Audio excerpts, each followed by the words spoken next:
Nandito pa yun dito sa Pasig Palengke. Daming mga bumbiro dito, oh. Kitang-kita po.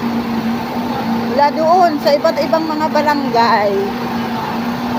Yan, San Joaquin, barangay. Iba't ibang barangay po yan.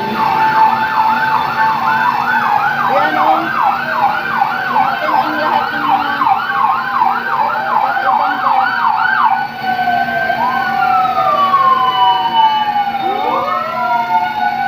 napuno dito yung bumbero ang Pasig Palengke.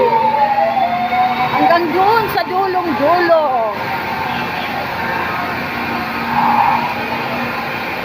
Ano bang meron? Bakit nagtitipon-tipon ang mga sa lahat ng barangay ng Pasig? Ang mga bumbiro. Grabe, hanggang dulo talaga.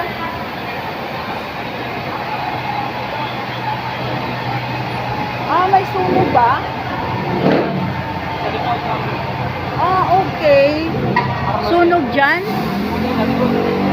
Hindi makapasok yung sa loob na maliit lang yung iskinita. Ay, sunog pala dyan sa loob.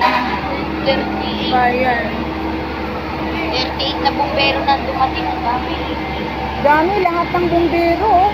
Mga taga iba't ibang unit. Oo, mga iba't ibang mga barangay, Sama na yung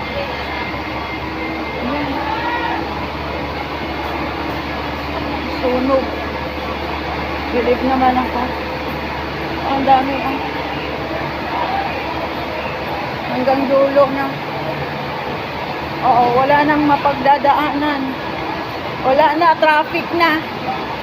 Hindi ka na pwedeng dumaan dyan. Ang mga jeep hindi pwedeng dumaan. Dahil nga napuno na po sa bumbiro ang lugar na ito. Napuno na sa bumbiro ang lugar na ito, kaya walang jeep po ang pwedeng dumaan.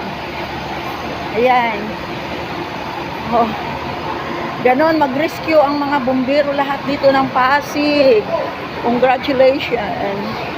Bye-bye. Don't forget to subscribe my YouTube channel. Please support my page. Bye.